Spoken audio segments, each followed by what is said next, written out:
Yep, I think so.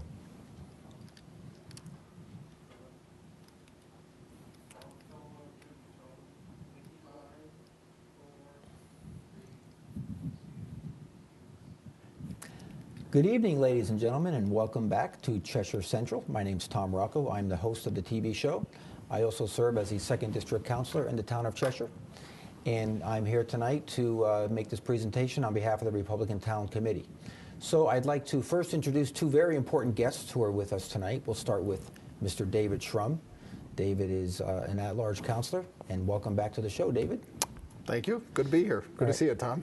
Dave, I think I want to let people know you currently serve as the town's vice chairman. That's correct. And you are also the chairman of the budget committee. That's correct. And what other committee are you on? You're on one other committee. Which one is it?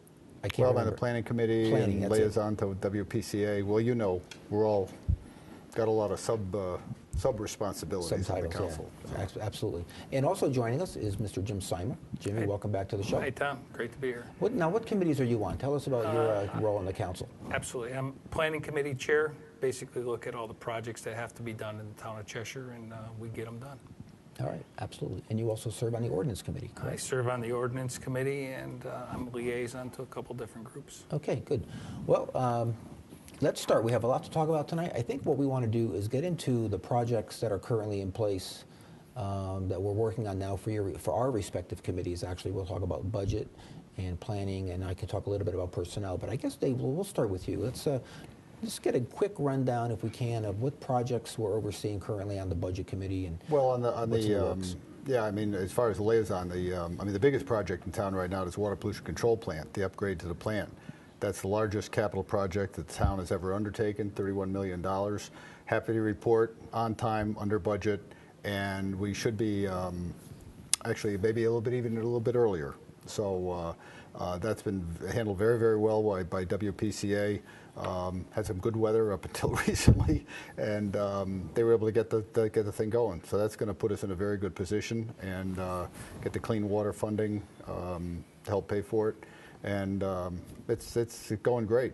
Jimmy's committee has been wrestling with all the other projects. I'll let him talk about those. I would like to say to David and add to it that we have such a good staff at the Water Pollution Control Department.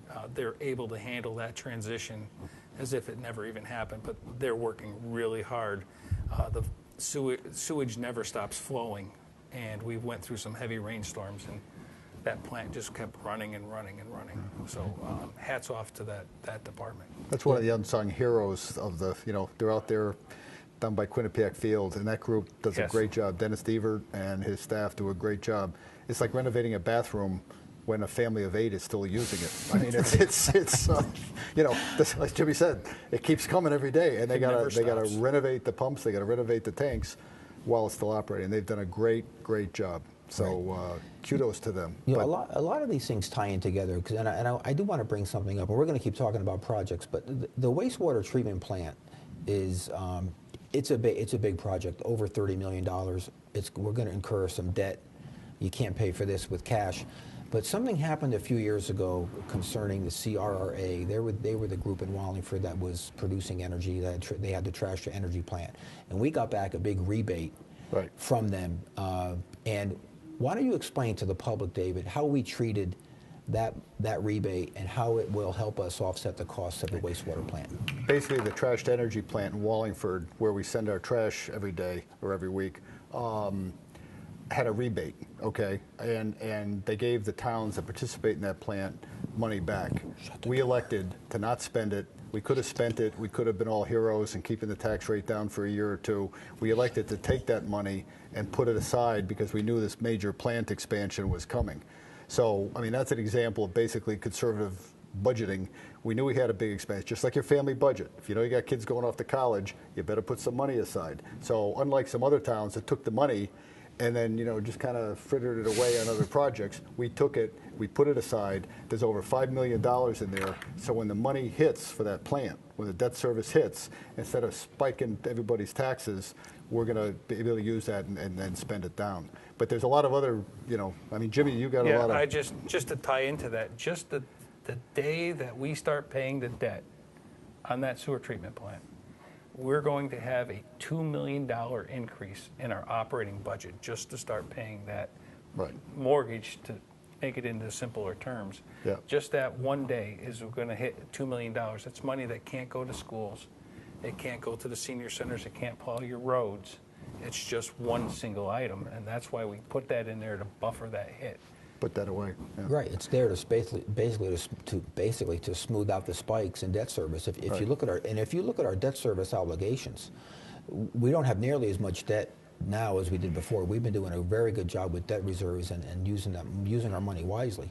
And now, another thing I think ties in with all this is our recent upgrade. We recently got upgraded to a AAA rating from 2 of the rating agencies, and that's going to really help us. Yeah. We had a recent bond sale. You may want to chime in on the bond sale that took Well, place recently. let's talk about that in a minute. Jimmy's been working with the Public Building Commission and has got a whole bunch of projects All right. that are Well, coming. there's- I mean, there's the sense is, oh, well, some stuff's not getting done, but Well, there's a lot of stuff that has been getting done. We're not rushing into it and just saying go. We're making sure we dot our I's and cross our T's. I'll start out with not just Public Building Commission. They've already started construction on the linear trail, so by the end of this summer, we're going to have a new walkway. It's going to go from West Main Street to Jarvis Street with a big parking lot up there, so people can come in, park their car in a safe spot, walk to the trail. It's going to be over a mile long, so by going back and forth, it'll almost be 3 miles on that one piece.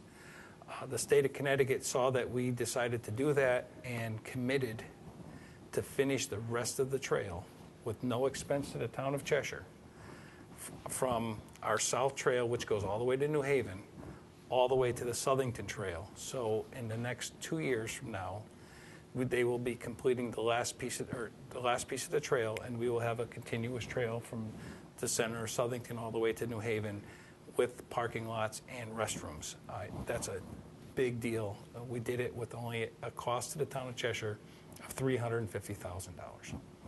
That was very, very, very good on our part. Right. The other thing is we have a performance contract that we started. We've got over $9 million worth of projects to conserve energy and reduce our cost of operating our buildings. Most of this money and projects went to the school system. We're getting new heating systems, new ways of lighting, new ways of controlling our heating systems, all the way through. So we're going to manage what goes on in our energy consumption in the town. And $9 million, it's going to be paid for through the savings, not by extra cost to the taxpayers. But we're getting $9 million worth of improvements to the town without really incurring extra cost to the taxpayers. Right, and those projects are basically paid for through the energy savings. Right. And the contractor essentially guarantees what the savings are going to be. So Right. it's kind of like Absolutely. it's kind of like putting in insulation and windows and new heating systems in your house. You're going to save $300 a year in heating costs. You Right. throw that against a loan, and that's Right. what the contractor's doing. So there's no additional operating costs for us to install these projects. It's a great deal. And just, I mean, that project is as Jimmy said, most of that money, I mean, some town buildings are being done. Most of the money is going into the schools. And we keep hearing this, oh, we're not putting money into our schools, we're not putting into our schools. That's just simply not true. We're putting millions of dollars into our school buildings. It's just not a big whiz-bang renovation. It's not a lot of, fancy whiz-bang stuff. But we're replacing floors, we're replacing roofs. A lot of this stuff is not very sexy when it comes to, what you see happening. But we are putting a lot of money into these buildings. Millions. This summer, we're going to finish up all of the flooring in all the schools so that we no longer have the carpet. We got rid of the mold, and we got rid of all the asbestos that was in the mastic that was holding down these floors. So that's a very important part. We've gone in and we're going to do all the roofs to make sure they're all taken care of. They're sealed. Make sure we don't have leaks that will take away classrooms away from the kids. Last year, we did many sidewalks at the school systems. We spent a lot of money on that, and we spent money on the chimneys and masonry work that's out there. This coming year, we're going to do the exact same thing. So we're not just stopping, but we can't do it all at once because the schools have to stay open. So we do piecework in each, and then within a couple of years, we'll have all the buildings back up and clean. Just like you would maintain the outside of your house, we're maintaining these buildings. And just an aside, as we have this heavy snow out here, a few years ago we had a lot of heavy snow in the town of Cheshire, and we brought a consultant in to look at all of our buildings to see if we needed to shovel them. And he walked up into these roofs and he said, well, with these roofs the way they're built back then, you don't have to worry about these buildings. So we never shoveled them. We had no damage to our roofs, and we did not interrupt school because of roof repairs, which is a big plus. Awesome. Yeah. Well, how about our favorite project, Jimmy? The pool. Our favorite project. Come on, Pool? the locker pool. room. Talk about the locker locker room. room. Oh, no, Yeah, the the pool. locker Yeah, room. that's right. No, talk- Well, yeah, let's talk about the locker rooms. Pick up on the locker The rooms. locker room, that project was a very complex project. It's not something that's just, let's go in and start renovating. When you renovate a piece of a building that does not meet ADA code requirements, you have to bring that project all the way up to all the new current codes. And since half of that building, or where the locker room is below grade, we had to build a new way to aggress it, which took away some of the space. So there was a lot of issues there. We had drainage issues that were in there. So the voters were kind enough to give us enough money to finish it. The bid just came in. We just approved it at a council meeting the other night. It's going to be under budget by approximately $40,000, which allows us to have about $50,000 worth of contingency if anything goes wrong in that project. But that's going to start as soon as school gets out in June, and they will start that, and their target to finish that project is mid to late August. Hopefully the kids can get in there for the football season. But I think, I was thinking about this the other night. We were voting on the, sending it out and approving the contract and all that on the locker rooms. That's just a microcosm of a much bigger picture that leads to why do we have a AAA bond rating in town? Why are we recognized as a well-run town, a financially solvent town? We have reserves for long-term liabilities. Our pension plans are in good shape compared to a lot of communities, including some that border Cheshire. Why is that? That didn't just happen over 1 or 2 years, okay? It's that incremental, careful, slow, deliberative decisions. And the locker room thing, frankly, took far longer than it should have. Just took far longer than it should have. Got tied up in a lot of personal agendas and politics and all the rest of that. Some people came along and said, you know what, we can't do the locker room there. Let's go build a $4 million field house. Well, if you start making those kinds of decisions, okay, sooner and you drive up your debt and you drive up your expenses, well, a couple years down the road, you're not going to have a AAA bond rating, okay? And so, and I'm not saying that one decision is what got us our AAA bond rating, but the incremental grinding away, and Tom, you've been at it for a while, the grinding away on everything you do, and I'm sure we drive the town administration crazy with grinding and grinding and grinding, but grinding down and trying to get the best bang for the taxpayers' bucks, it has a huge long-term impact. And Cheshire, as long as I've lived here, okay, we were known as, we do everything on the cheap, we never spend enough money, we everything on the cheap. Oh, really? Then how did we get such a high ranking across all kinds of measures, okay? And you know what? Some of the towns that went off the deep end on spending, look at where they are. So there's no saying virtue is its own reward. Used to hear that when you were a kid. Well, conservative financing is its own reward as well. And you got to keep at it. And it's tough, right, Jimmy? Let's talk to your point, because you say AAA bond rating. People don't always understand what's going on.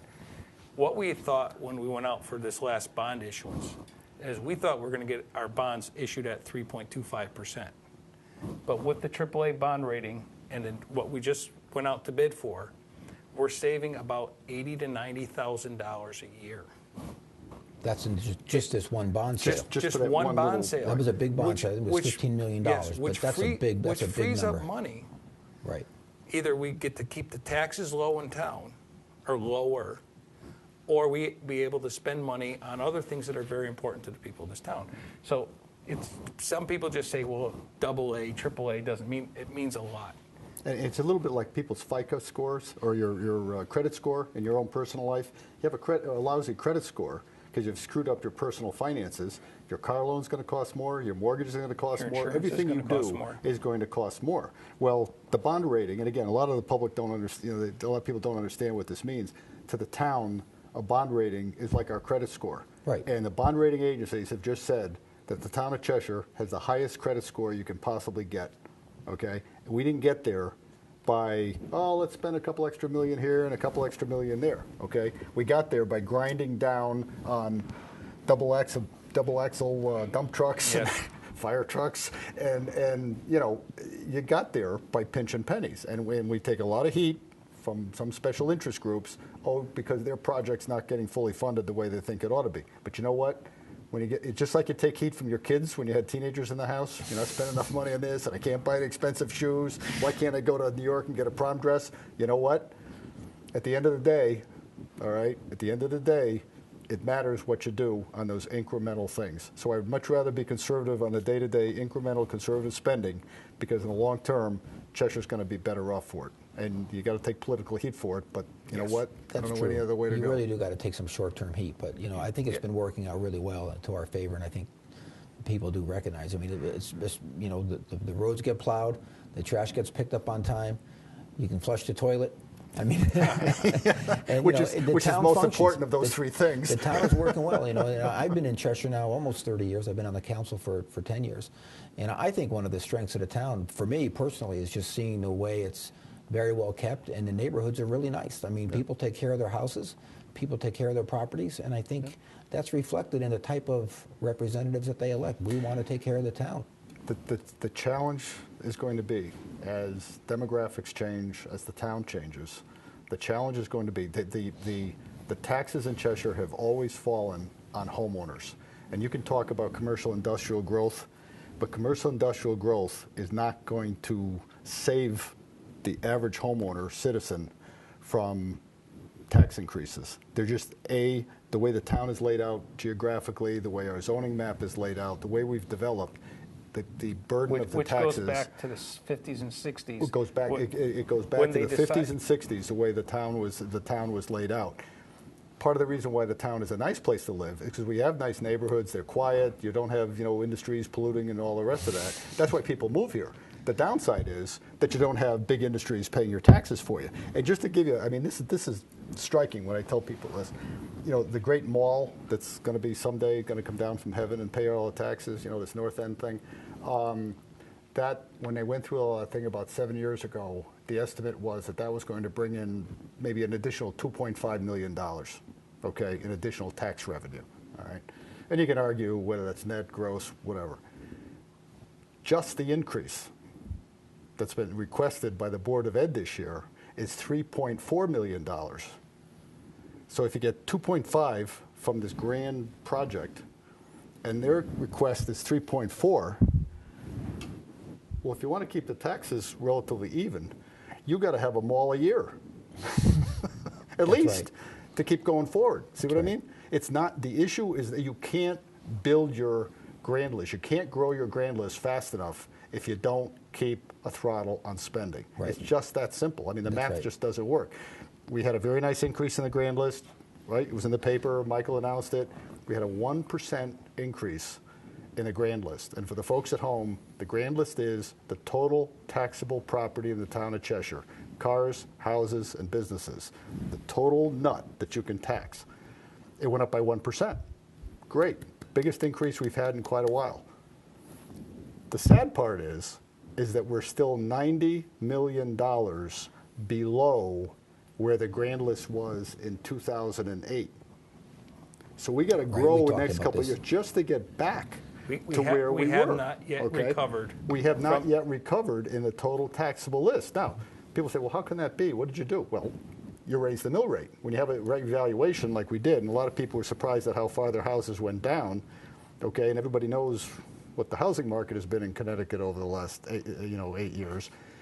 But so you look at that. I mean, when you look at the big picture, it's right there in front of you. It's right there in front of you. And the issue is it's on the spending side. Do we have to grow our grand list? Yes, we do. And growing your grand list doesn't have to be a huge project. You know, you look at the little floor shop there on West Main Street, that's probably the most visible example. They're rehabbing that little floor shop there on West Main Street. I They're know turning what out, you I think mean. it's I the saw that. dentist Beautiful, yeah, office. pretty. That value of that building is going to go up. Well, that's an increase in your grand list. Just like when you add a deck to your house, you add a garage or anything else. The trick is to keep your local economy, if you will, and the prosperousness of your citizens enough. They keep investing in their houses, they keep investing in their buildings. That grows your grand list incrementally. But you got to keep a lid on expenses on this side, because if you think commercial is going to grow, it's not. Add into their stuff that people don't see. Just, they see Bizzuto's big building, but Bizzuto's bought a lot of trucks this year, and that was a big contributor to the increase in our grand list. It wasn't that we had more buildings, but somebody like Bizzuto's really contributes to the town of Cheshire. Yeah, one of the disadvantages of that, though, is that those trucks will depreciate. You see, that's another thing that people don't understand. That's correct. Those trucks will depreciate, and next year they'll actually yield less money in taxes. Right. And, as far as the grand list growth is concerned, and we can talk all about it, I think, personally, I'd like to see a little bit more of an effort. I think there is opportunities to grow the grand list, but it is funny to point out, Dave, when you look at the general state of the economy, what are the stores that really have held up in Cheshire really well? I look at it, the discount stores, I don't want to mention names, but there's the consignment shop is got the most traffic out of any store in the town. It's unbelievable. There's a lot of people trading clothes at the consignment shop. There's a Dollar Tree. I don't know if you've ever been in that store. That's a great store. I mean, I love that store, and it's busy in there. And then there's a discount store in Maplecroft Plaza that's really busy too. Well, you can mention it's Marshall's. Yeah, Marshall's. People come from miles around to shop at Marshall's. But they've been in business a long time, and as far as restaurants, the pizza places and the Chinese restaurants, that's kind of what, people don't understand. I know Cheshire on paper looks like a really rich town, and I know every town has its wealth, but a big bulk of people in Cheshire are just average citizens who work average jobs. And you know what? I think, honestly, that the pace of spending is outstripping the ability of the typical taxpayer to pay. I know we can talk about grand list growth. The taxpayers have lost tens of millions of dollars in property value, but wage growth isn't there either. There isn't a lot of wage growth in the town. Yeah. Well, but one of the things that the bond rating agencies looked at, and Michael mentioned it the other night, was we have been willing to raise taxes, okay? And I know that grates on some people, but for the last 5 years, the tax increase in town has been less than the rate of inflation. It's been less than 2%. That's pretty darn good, given what we've had to contend with. Which leads right to the people that are older and they're on limited incomes. And if you start raising taxes with big chunks, they can't afford to live in these homes anymore. And it's not right to push them out.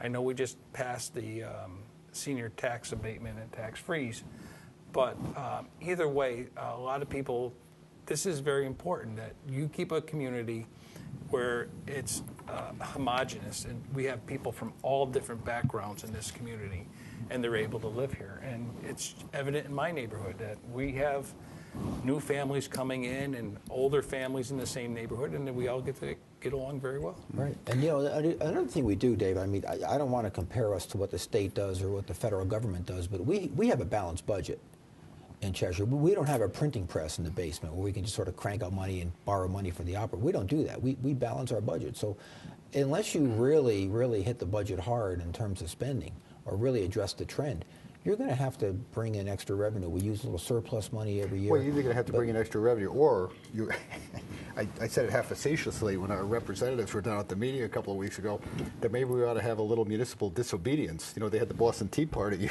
when they started the revolution. Maybe we as a town have to start saying, you know what, state, we're just not going to do some of this stuff and make them. Some of the mandates that they come down with are just absolutely absurd, but they don't give us money to do it, or sometimes they'll give us one-time money. Oh, we want you to start this program. You And get then pull going, it and away. then, by the way, next year you're not getting that money. It's all on the local taxpayer. And they don't fund the grants to the full level they're supposed to. I don't want to rattle them off. I know, but can't see, keep that's track of where, them. but that's where it takes some educational political. cost sharing grant, just Yeah. all by itself. Right. Yeah. And then pilot money, which is payment in lieu of taxes, where there's state properties here that we can't charge taxes on, that the state's supposed to give us 100%, or somewhere in the high 20s, low 30s on that. We're running close on time, but No, we have a few more minutes. I We can want to talk. start talking about the pool. Okay. go Because ahead. a lot of people aren't quite sure what happened at the pool. a year and a half ago, not quite a year and a half ago. It passed that referendum, and we started to go out and finding somebody to do that structure. It's a very, very large structure. There's not many pools in the country that are as big as that pool. So we went through a lot of renditions of that pool, and we finally got a contractor to come in, and they're going to put a stress-skinned structure over that pool. It's going to be a little taller than the other building that was there before, or the bubble that was there before. And the work should commence somewhere around April 1st. That's their goal. They came forward. All the permits should be issued by the end of this month, which we're in February right now. So by the time they review it, which will be the month of March, they can start April 1st, where they need to start putting all the concrete that in there for the piers to hold up the building. And then once that's done, the steel will be erected, and then they'll put in the entire envelope over it, and then all the other general trades can come in. They have to do the electrical work. They have to do the fire suppression or sprinkler work that has to go in there, and they have to put a whole new heating system in. We're going to use the old heater, but we need a new way to heat that building. So with all that said, we're hoping that early to mid-September, that pool facility will be open, and they will be swimming in there again. You know, the pool is a funny thing. You know, we got off to a bad start with that. Our original contractor got hit, you know, going back 10 years, turned into a horror show. And it's just a bad, you know, Yep. I mean, there are pool haters, there are pool lovers. There's no middle ground. But it's interesting that if you watch that thing develop, there are people that used to be pool haters.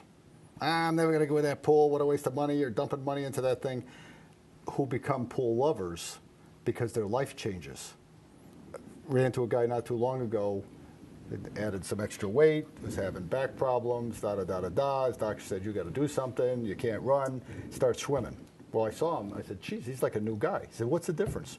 He says, I'm starting to swim at the pool. Right. I used to hate the pool. Now he loves the pool. And now I can't stand that it's not open. I want that thing open as fast as possible. So life has a way of changing. But just a little note that people don't understand. They think we're pouring millions of dollars into this thing every year. It costs more money net.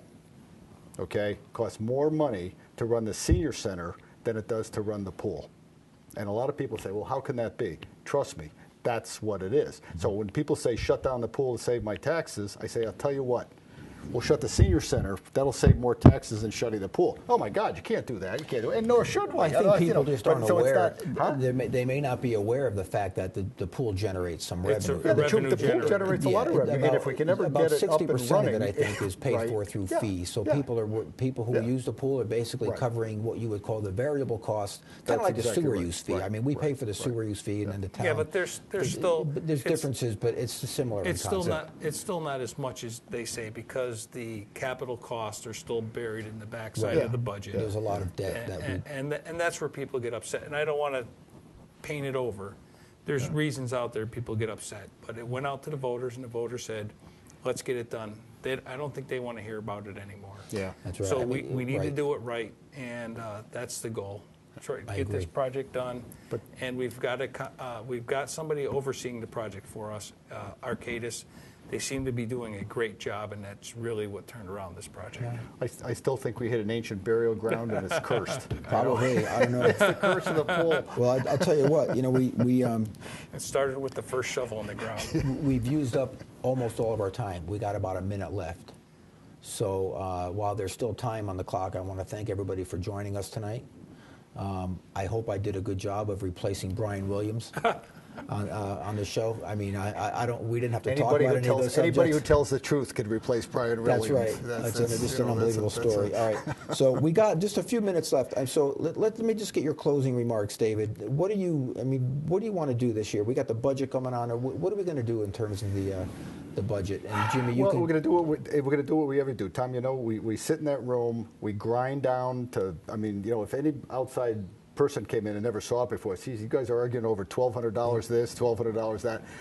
But that's what we do. Right. Okay. That's how you get to a AAA bond rating. What do you so think, Jimmy? that's, you know, I think Last closing I seconds. think we need to get these projects finished because it's very important for the lifestyle of this community. yeah, Okay. Get them Well, done. with that, I hate to cut you short, but we are almost out of time. So thank you once again. I'm Tom Rocco. This is Cheshire Central. Have a great night. And we have to keep looking and Yeah. talking and this, you know, the way they do it. Well, yeah, we are going to they keep do. talking. They'll basically turn the mics down and all that good stuff. Almost out of time. So thank you once again. I'm Tom Rocco. This is Cheshire Central. Have a great night.